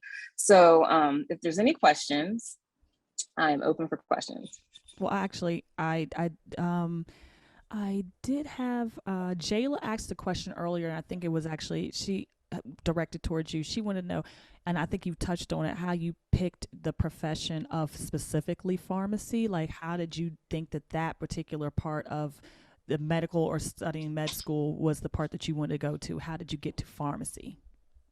Well, like I said, my parents were always influential in my pharmacy decision, but at the end of the day, I knew I did not really want to go to medical school. I don't really like touching people. So, and the blood and guts of it, I'm just not really into that part. So I knew that I didn't necessarily want to go into medical school, that field of medicine, but pharmacy was another, esteemed profession that I could do and still impact people on a daily basis. And truthfully, I see people a lot more than their doctors do. And they ask me a lot more questions than they ask their doctors, because they feel more comfortable, because we do see each other on a monthly basis for the most part. So I still can make an impact, and I still help people, but I don't have to touch them so much. I'm sorry, that was funny. So another question for you is, like, when you're studying for med school, what was the class that was the hardest class for you when you were in pharmacy school? As far as, was it the intern? Because I think you have to do an internship, correct? But what classes actually were the hardest for you in med school? In pharmacy school? Pharmacy school. Well, see, pharmacogenomics, that was pretty challenging. It's more going into the genome and DNA and treating people based on their genetic predisposition. That was pretty difficult for me, mainly because it's a new field that people are still filling out. And I was always okay with chemistry and science and anatomy in the body, but going into that genome and breaking the genome sequences down, like, that was pretty challenging. That was probably one of my hardest classes. I wanted to also touch on this too. I don't ever feel like I was the smartest person in the room, but that is not all you need. Like, drive, determination, and ultimately my own stubbornness. That's what pushed me through pharmacy school. When people felt like I couldn't do it, I wanted to show them that I can do it. I'm extremely competitive. So when we were in school, they ranked you after each test, where you ranked at in the class. And if I wasn't in the high 90s, I wasn't happy. I wanted to be that good, at the top of the class. So your drive, your stubbornness, your hard work, your work ethic, that is way more important than any kind of book smart that you can ever have. Okay. And Michaela actually has a question. She says, being the only color of person in your work or environment studying STEM can be intimidating. So have you ever had any experiences with imposter syndrome? And if so, how did you overcome that? Imposter syndrome. Can you enlighten me on that? Okay. Imposter syndrome is when people try to make you feel like you are inferior, because they know what skills or attributions you have, and that you're probably really smart or on the top of your game, but try to undermine your own self-confidence and integrity. So that type of thing. So, being a person of color, she's saying, how did you overcome those obstacles? And I'm sure you've probably had a couple that you well, growing up in West Virginia, you experience that all through life. So it wasn't something that just was new to me when I got to pharmacy school. Like, all through my elementary school career, you experience racism or subtle racism or systemic racism. It's just something that you do experience, and it's not that it's okay, but you grow more accustomed to dealing with those situations. I'm not super sensitive. I have very thick skin. So you can say a lot to me and it will not ruffle my feathers at all. It actually will determine me to disprove you and to prove to you that I do belong here and that I'm not combative. I'm not going to yell. You still need to have that certain level of respect, but confidence in that respect that you have. So even to this day, like customers, if they don't know who I am, they're new to the pharmacy, they'll say, no, honey, I want to talk to the real pharmacist, like just assuming that I can't be the pharmacist here. And I'm like, I am the pharmacist. If you have a question, you can direct it toward me. I'll help you the best of my ability, just be confident and at the same time, be respectful. And you'll earn people's respect more if you show them respect, even in their disrespect, to show them respect and then be happy and positive. I've had more people call me back and apologize because of the way they've acted, because they felt bad, because even though they treated me in the way they treated me, I still was kind and respectful and still helped them to the best of my ability. And I think that changes people more than me being combative or me having an attitude or arguing back with them or trying to be smart alecky and prove something to them. Being nice to them in their disrespect, it makes them feel guilty, makes them feel bad, and they 9 times out of 10 will call me back and apologize. Oh, yeah, and that's facts. I also have Jayla has a question. She said, "How do you deal with learning about all the new medicines that are coming up?" That is challenging. See, when I'm in school, you learn what the teachers give you. You learn about everything that's already out there. But once you're in the career working and new things come up, it is challenging to stay on top of everything. They do have continuing education credits that you have to have every 2 years when you get relicensed. So I'm required to get 30 hours in continuing education classes. And so there's different organizations that give those credits, and so a lot of those are based on the new medicine that come out. They'll give you updates. You'll have to do an hour, either you can do it live or a study-based continuing education credit, but they'll give you updates on new medication that come out, on the cons and pros of that medication and how they relate to other medications in that class. So there are continuing education courses that we have to take and get a certain amount of hours to stay certified. Great. Michaela also want to say thank you for sharing your story of resilience about, overcoming that particular, it's a ongoing and probably continually ongoing problem with STEM and African Americans. So we want to thank you for that. I think that's all the questions. If anyone else has any more questions, just drop them in the chat. We still have people joining us as we speak. So we want to thank everyone for showing up. But if you have any other questions, and Jayla said thank you as well, Shay.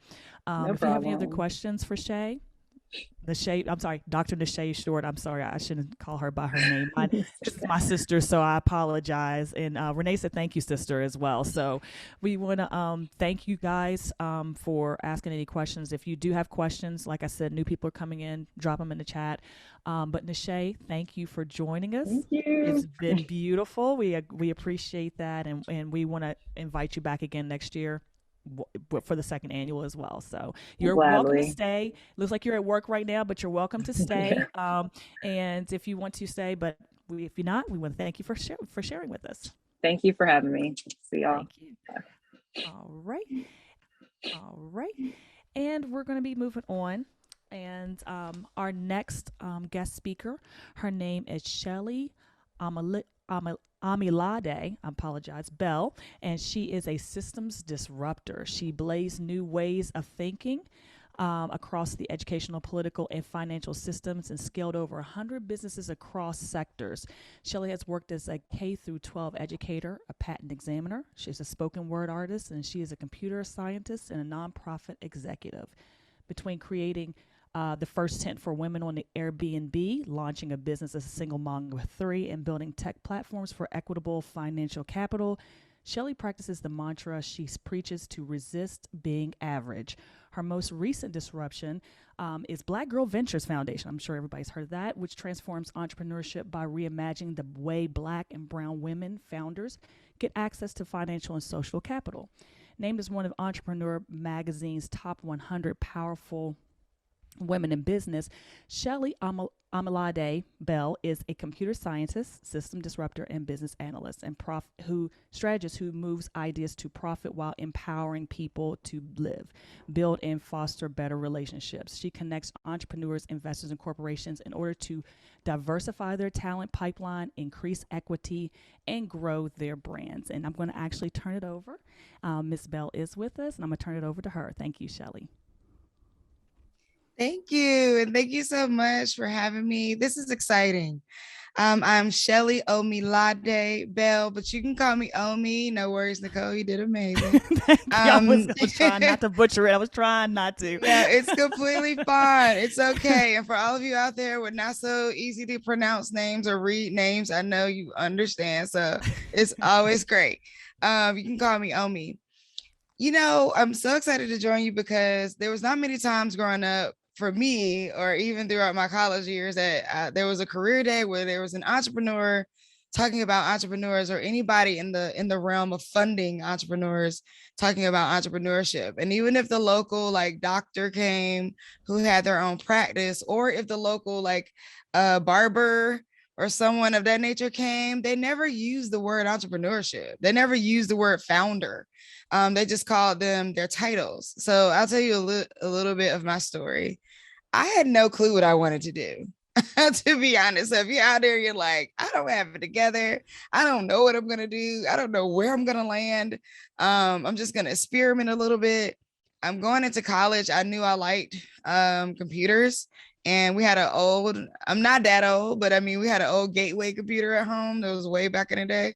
And I loved it so much. And so when I went into college, I literally went in undecided my first year. And then by the end of that first year, North Carolina A&T, whoop, whoop, Aggie pride. I decided to be a computer scientist. Part of staying in the computer science program, because it's really challenging, but part of staying in it was building a really awesome tribe of friends and community around me who we studied together. We stayed up all night in the lab together. We worked through all the coding challenges we were working on together. I had some people in the program came from school systems where they actually taught computer science in their high school, and I didn't. So they were a little bit further along. So I would say nowadays, if you're interested in being an engineer, I empower and encourage you to get started early before you even have to like decide on what you're going to do or any of that. Whether deciding to go to a 4-year school or not, you could always decide to learn how to code, even if you decide to go for another career. It's a really great skill to have, because being a computer scientist actually led me to be able to think strategically. It's a unique value point for me when I'm working in business, because I think in systems, because I'm an engineer. And I, after graduating from college, I was like, I'm going to be a teacher for a little while. And people were like, you're going to be a teacher? Like, what? But I did. I loved it. And I taught computer things. I ended up teaching computer science to high school students in the long run. But I lived many lives. I worked for the Patent and Trademark Office. The Patent and Trademark Office is a place that hires you if you have an engineering background. But the longer you're there, you become more legal than engineering. But it's great because you're examining the ideas that come in from all over the world sometimes. Like, what are people looking to start? What are they launching? What kind of ideas do they have? You learn how to read the law. You learn how to actually apply the law, which actually, I don't know until this moment that I considered a unique skill, but it really is, because the law feels really great. So doing all these things, finally, I landed on a job doing some work in workforce development. So for all the students out there who care about like social justice and economic justice, and you want to change your world, you want to change the world around you, thinking about the roles that you may take on that have to do with that kind of change, right? So maybe it's not your traditional just a lawyer or just a doctor, but maybe it's a doctor in a certain way.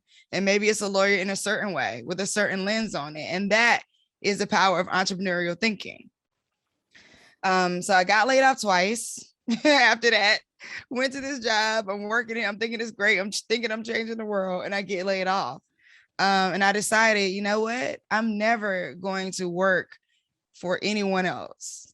I will not go to work for a place where somebody could just come and lay me off. I'm going to start my own thing.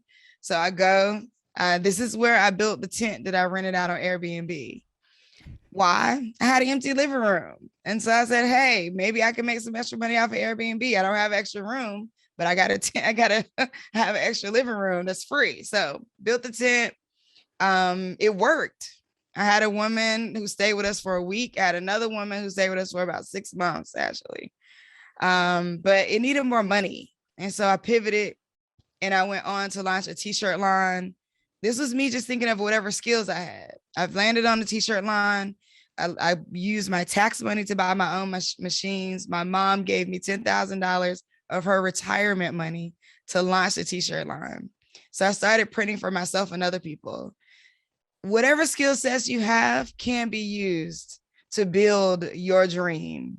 That is what I learned through my journey. Entrepreneurship as a skill set, as a mindset, as a way of being, as a way of doing. It was more than just like the thing I started. It was, what could I do with the thing that I started that was also related to the skills that I had naturally and the skills I gained through all the things I've done. So if you play sports, the athlete mindset is super important for entrepreneurship. If you run any clubs or had run any clubs at school, super important for developing your entrepreneurial mindset. If you're a math whiz, if you love science, if you play video games, all of these are you growing this space of, I could come up with the next innovation. I could be the one to come up with the next thing that changes a world, changes a system.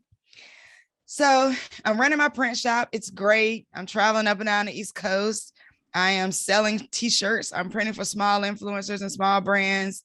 I leveled up. They're using supplier diversity, which is where corporations have programs where they, if you're a minority, they will allow you to get paid earlier or get certain access to contracts or set aside a certain amount of money for you to get access to contracts. Through that, I was able to level up my business. And so I started doing orders for Amazon and Google. And I was actually pretty happy, doing my thing. And then the news came out. Black women were not receiving access to capital. So Black and brown women starting businesses at 6 times the national average, yet receiving less than 1% of venture capital, which is, if you heard of Shark Tank, that's what they're giving out, venture capital, which means they take a piece of the business, some equity, and then they give you money to grow. And so I started my own version of Shark Tank using history. I decided to use the old school rent party, which is in the early 1900s. Black people migrated to Harlem, white people raised the rent, and Black people threw parties to stay in their homes. They used the admission fee to pay the rent. I took that concept and the Shark Tank concept, and I created the largest rent party for Black and brown women entrepreneurs. And it's called the Black Girl Ventures Pitch Competition. And what we do is women pitch, and then the audience actually donates to vote with their dollars for the pitch that they like best. And then we, as a nonprofit, grant that capital back out to the founders. And to date, we funded over 270 women. We have efforts across 12 cities and growing. We're the largest entrepreneur support organization on the East Coast for Black and brown women founders. And all of this, y'all, started in a house in Southeast DC as a brunch with 30 people who just saw my meetup.com post, came out, and 4 women got up, talked about their business, and then we gave them money right back out in cash. Ashley didn't think too much about it. So that's really where it came from. And so when I say, like, you might be thinking of the craziest ideas, try them. You might be thinking, who will buy, at some point, nobody thought you would walk into a room and flip a switch and lights would come on. Right? Like, they thought that was crazy, right? Crazy. So Yeah, that was crazy. Nobody thought you would be getting inside of a plane and flying across the world. Like, they thought that was crazy. Yeah. So no matter how crazy people think you are, no matter how many times you change your mind, there's always space for you to either create your own career and a job for others, or for you to go into more careers that need your mindset, needs your thought process. Great. That's great. That is actually amazing. I mean, just the way it went full circle. And I do have a question for you. We have a question that says here, so it was an early question, but they said, what is economic, Renee wanted to know actually, what is economic justice? She's intrigued by that because you did use that phrase. Yeah, economic justice, in a nutshell, and the way I could break it down is, consider that marginalized communities or Black and brown communities are about at least 100 years. There's about 100-year gap in rights and access, right? And so that's access to just traditional banking. It wasn't until like the late 60s, I believe, that women could even own anything without talking to their husbands first. So there's a huge gap in legally having to talk to their husbands first, not like a recommendation, not like, hey, is it great in your relationship you talk to your husband? No. Legally. So there's been legal disadvantage, financial disadvantages of women, and legal disadvantages, financial disadvantages of Black people specifically, and of brown people or anyone who actually just wasn't white in this country. And there's years of gaps in between that. And so there's that. There's also certain rights that people don't get when they come out of jail, returning citizens and things like that. So the fight for economic justice is the fight for fair financial access across the board, whether it be for all levels of capital, manufacturer capital, which is machines, capital when it comes to agricultural capital, whether it's farming, soil, things like that. Then there's financial, which is cash. And I think, for us, what we've learned is that in all of this, social capital has been lost. So it's all about who you know, but if you haven't had the opportunity to know particular folks or gain a certain network, then it's also hard for you to succeed. Very, very good. Okay. And I have a question from Massel, and I hope I'm saying your name right. What was the hiring process like at the USPTO, and how demanding was the job in terms of time commitment and learning curve? She said, they said, I was considering working as an examiner before applying to law school, but I'm not sure if it's the right fit for me. Thank you. Yeah, great question. I think PTO is a great opportunity. So the hiring process was, a typical application. I will say, try to network, try to find someone that is there that can connect you to someone. One of the things I love about PTO is that everybody from the top to the bottom has been an examiner before. That's like one of the ways that they are dedicated to being. So even the person that is the head of PTO, supposedly, at least the way it used to be, had to become came from being an examiner. So everybody understands what it means to be an examiner. I do think it's a great move if you're thinking about going into law school, because if you're there for, I think it's 2 years, they pay for law school for you. The work environment is pretty chill. I mean, it is on the back end of it, there are some production pieces to it. So it is it does run off of production. So examining and moving through your caseload is very important at PTO. Now, because of COVID, I know that they do a lot of remote working, which when I came in, they were just piloting an 8-month program. So I actually had the opportunity to work for get trained for 8 months on all the laws and everything involved. It's not that rigorous anymore. I believe you do go through a fair amount of training before you get in, but I think it's a great environment. I'm not the sit behind a desk person, as you might can tell. So it didn't work for me, but I do think it's a great environment. Okay, well, great. So Renee said, thank you for that answer about the economic justice. And we have another question. So how would students know when it's time to move on to the next project, or when it stick it out? How did you know it was okay, this is great, but next, what am I to do next? They want to know that. Great question. This is not going to be a formal answer. Okay. Honestly, intuition, trust your gut. I'm keeping it all the way real and transparent with you. If you are feeling or thinking something, then that means there's something to be felt or thought. And so many times we're told, no, I don't think you should do that. In your heart and spirit what you should do, right? So many times we're told well, I think you should probably do this. You're young. Why don't you just do this thing? Why don't you just focus on this thing? Why don't you? And, I've never been the one that can focus on one thing. I can focus on 2 things. That's my minimum, right? I shouldn't focus on 5 things, all right? But I can't focus on 1. 2 is my sweet spot. And so I would say, if you're being told, focus on one thing at a time, slow down. Sometimes that's because the person who's telling you also needs to slow down. But I will say that you can do everything you want to do, but they all will take a dedicated amount of time to make work, one at a time.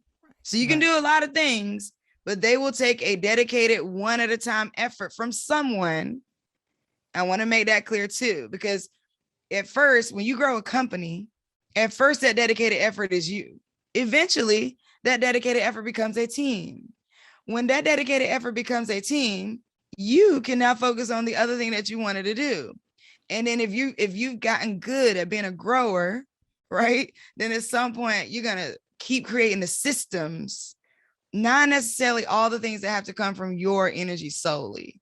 So think about how you systematize all that you do, such that if you want that thing to exist, you're not draining yourself for so long over it, but you have to focus on one thing at a time to make it work. But you can do everything. I want to make that clear. Absolutely. And that is great. So do we have any more questions for Miss Bell? Any more questions? I think that we actually have gotten them all. Make sure I got to go back through the chat and make sure I didn't miss any. I think we have. Wait. She said, "How do you, I hear you talk about the power of networking? What are some tips? What are some tips or advice you wish you knew? What that you wish you knew?" This is so good. Thank you for that question, Michaela. Okay. Great question. Yes. I think Issa Rae there's a video where her talking about like a lot of times people look up instead of looking left or right. And it's like, keep in mind that especially while you're in school, the people around you will become the next executives. The people around you will become the next bosses. They will become the next managers. They will become the go-to person at Goldman Sachs. They will become the go-to person at, they're going to become the employers. Like all the people around you, I don't take anybody for granted. That doesn't necessarily mean that I'm gonna now we got to go, hang out every weekend, but I don't take anybody for granted. It was a security guard that let Fantasia back into the building after she left because she was afraid to sing. Right? That last chance for her to get in front of them and sing came from a security guard that said, "You know what? I'm gonna get you in here." So I would say, like, one, a lot of times networking is also about what you want, so that you're not like reining in a bunch of just people that you're having to orbit, or you orbit you. You want to be clear on like what you want, and what you want doesn't have to be long term. It could be for the moment, but you do want to be clear on what you want. I'll also keep in mind that like everything is mutual, but not transactional, right? Like transactional feels cold, but it's still mutual. When somebody gives you something like, "Oh, I think you're so great. Like here is, X amount of dollars, like for you to do whatever." Yeah, they didn't just give you something. They gained self-efficacy from giving you that, right? So they got something back. At any point that any relationships are not mutual, that they're not an investment both ways, you have to decide that's not a relationship with you and for you, and then decide that, hey, I need to be in these places and do these things. Also, don't be afraid to go to places where people don't look like you, sound like you, talk like you, do what you do. Like I got my connection to Google through this women's organization that I volunteered for. And I sacrificed to volunteer because nobody else in the program had kids but me.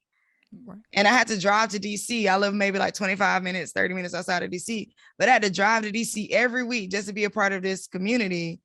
But showing up is number one. And now that we're virtual, you can show up in so many places. Don't be afraid to drop your name in the chat, make a comment on what's happening. When I met the woman, my connection at Google at that time, she had a list of people she was just inviting us to things. Every time I showed up, not only did I show up, if they said, "Anybody got any questions?" Me, I got a question. I don't care what, because I wanted to make it known what I do. Right? When you go to things like this, when you get ready to ask a question, drop your name and what you do in the chat. "I'm Michaela from X, Y, and Z school. I want to know blah." You know why? Because then I'm be like, "Oh, Michaela want to know that." Oh, that's okay. That's right. Like we're always thinking, I'm trying to hire people. You never know who's in a room. Like, so just always know that like going to places that, maybe you've never been before, finding people in the room who you can actually, everybody has something in common when you're in the room, whether it's how cold it is, you standing in the line for a long time, like everybody can gather something that you have in common in that moment. So find that and have the small talk. Don't be afraid of the small talk. Don't listen to social media about small talk. Have the small talk. The small talk leads to the long talk later. Yes. And actually, Snook or Burley Montgomery. She said that was great, great advice. And also, Michaela said, thank you. That was an amazing answer. Thank you. She said, I've been following you for a while, and you are so inspiring. So she already knew who you were before you came in the door, but she said, thank you for that. It was an amazing answer. Awesome. Well, Michaela, if you're looking for a job, holla at me. Shots fired. Shots fired. I heard it. I heard it. For sure. For sure. But Shelly, thank you so much for joining us. You probably heard it for the first 3 or 4 people. I'm going to say it again. She said she's always looking, and she said she's going to stay in touch. So Michaela has put her name out there. She's put foot in the cement. She's ready to go. So we want to thank you for joining us. Thank you for everything that you've done for this career event. That was great. We're inviting you back next year for the 2nd annual if you're available. She said, wait. Well, Renee said, wait. Renee entered the chat again. Wait to network. She said, this is what Career Day is here for. Thank you, Shelly. So we want to thank you again. You're welcome to stay. Like I said before, to all of our participants and also our guest speakers, you're welcome to stay. But we want to thank you for joining us. That was beautiful. It was great. It was Thank great. you. Thank you for having me. Have a great day. Thank you. Okay, guys, so we actually are going on to finding out about your Career Day opportunities because you were here, because you participated and joined us today. There's a couple opportunities that you have that are available to you. You get a Mogul subscription, which is an elite career network, talking about networking, placing potential candidates with companies in their career and their choice. And these are free for all of our Career Day participants. And also the Last Yard Scholarship, which is going to be a digital essay. We'll go over that in a minute as well. I'm going to actually turn it back over to Lori. She's going to introduce our Mogul representative, who's going to tell us about those Mogul subscriptions. So Lori, I'm going to hand it over to you. A little bit about Chelsea Harris. As the head of global experiential marketing at Mogul, Chelsea C. Harris is responsible for the development and implementation of the global event marketing strategy and execution that will achieve current and long-term objectives for marketing and the organization. Chelsea oversees all areas of the event marketing process, including strategy, budgets, creative, and mentoring, while overseeing all event activity. Along with leading the transition from in-person to virtual events, Chelsea hosted several of Mogul's events for executive women and oversees the production and management of partner events and International ERG Day, Mogul's annual conference on November 17th, celebrating company ERGs as key stakeholders within diversity and inclusion.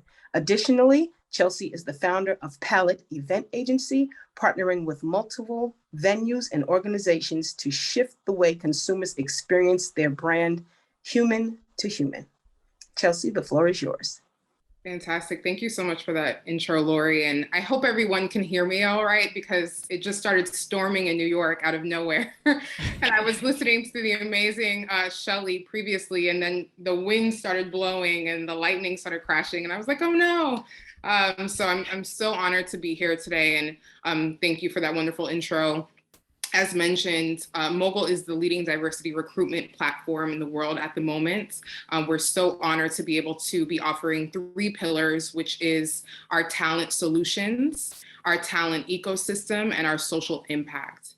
And what that looks like, especially from the talent ecosystem perspective, as you mentioned, is that we offer very exclusive communities of people at different levels throughout their career to be able to seek out and receive opportunities for one-to-one mentorship, handcrafted opportunities sent to them from different organizations that we partner with. So specifically, we're so honored to be able to offer our Next Gen Moguls community to the RMF community as well. And Next Gen Moguls is exactly what it sounds like. It is Mogul nurturing the next generation of moguls in the world. We, for such a long time, we're able to offer exclusive opportunities for board seats and just really amazing C-suite opportunities, et cetera, for executive women. And then we thought to ourselves something similar to the previous speaker. And what they mentioned is, what about the generation that is coming up? What about who are the next generation of people that invented the light bulb, people that, created the next flying car or whatever the case may be. We wanted to make sure that we created a community for that and really nurture that. So that's what Next Gen Moguls is. And we are offering that today to the RMF community, which is so fantastic, for you to be able to apply to onmogul.com/nextgen, where you'll be able to click join group. And through that free sign up, you'll be able to fill out an application, and it's not a traditional application. It's definitely more tailored towards your interests, what you're looking for in your career, what you're kind of contemplating while you're in this journey. It is for individuals 13 and over. So we specifically do the application process because we are tailoring to people that are in school and are looking for that mentorship and that nurturing. We offer, as mentioned, one-to-one coaching with Mogul leaders as well as others. We also offer exclusive events. So we've had people like the VP of Publishing Sales from Walt Disney and a technical program manager from StockX, as well as a lot of really awesome other people from Microsoft and so on and so forth, share a little bit about their role and what their job title entails, what it looks like to join a tech company out of college, or, have an engineering background and then kind of find your first engineering career out of college, and so on and so forth. So I'm really honored to be able to represent Mogul in that way. And our incredible team member, Ibrahim Ali, who oversees the Next Gen Moguls community, is honored as well to be able to offer this to the RMF community. So we're just so thrilled to have you here with us. For us to be a part of this and to be able to have your community potentially on the platform with us as well, and really have exclusive opportunities. Thank you so very much. So just so you know, as Chelsea said, they do have the link that you can go to. We also have some folders that we're going to be sending directly to the Worth Innovators Institute that they will have available for you to pick up, which also has information about all of the benefits and how you can take advantage of all of Mogul's benefits. And there's a lot of them. That's why we brought her on. We couldn't just tell you exactly. I could never explain it. So one more time, Chelsea, if you can just say it out loud again, what is the link so that they can write it down? Absolutely. And then they'll be able to get those folders a little bit later on. Absolutely. And I'm going to put it in here in the chat as well. It's onmogul.com/nextgen. Perfect. And she did drop that in the chat, if you can see the chat. And we also, like I said, please, I think her name is Katie. We've been working with her. She knows that those folders are going to be available. So if you have any questions, you can definitely go to her and she'll be able to assist you with getting that information. But thank you, Chelsea, for joining us.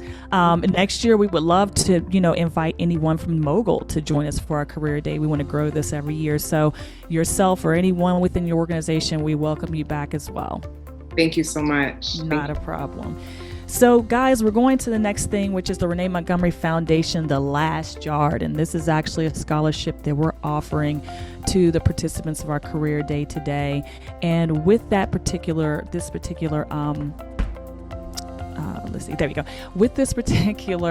scholarship, it's open to anyone. Is the Renee Montgomery Foundation's motto is moments equal momentum. So we want you to answer the question, what moment in your life did you turn into momentum? And what's great about this is it's not going to be the traditional, let's write it down, let's see, read through, it's got to be so many pages, double spaced and all that good stuff. We want you to do a video, and it has to be 3 minutes or less. We want you to tell us specifically, how you turned it a moment into momentum. We want all of our entries by December the 1st. Those who will be awarded will know before the new year. It's called The Last Yard because it could be the last yard before the new year. So, and also the last yard for the semester. So December 31st, by December 31st, all of the participants who will win will be awarded and will know. We don't want anything with profanity. Let's keep it clean. We want to be able to, honor you by putting it on our socials across all of our social platforms. And we'll have 2 recipients. So it's not just, one person. You have 2 people in here who can potentially win that. So if you want to, we want you to send it to nicole@reneemontgomery.net. And again, it's free and open to anyone. So we would love to see what your entries, put some thought into it, because we will put it out there and you'll have it before the new year, which is also another great part of this. It'll start the new semester off with book money, food money, school money. So we want you to take that into the new year and a new semester as well. That is actually the only other thing we have is our sponsors today. We want to thank them for providing us with this particular career day. That was Next Gen Moguls. You heard from Mrs. Harris. And then we also have Deckard. They are also the sponsors for our virtual career day event.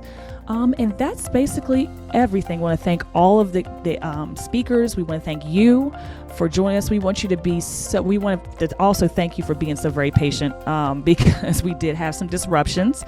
And that's going to end our day. Unless anyone has any other comments, concerns. Again, let me put my email out there for those who want to participate in the scholarship. It's Nicole@reneemontgomery.net. Michaela, thank you for joining us. You've been a pleasure. All of you guys have been a pleasure. The names are coming in. I want to thank everyone that's here for participating. And we'll see you again next year. Have a nice day, guys.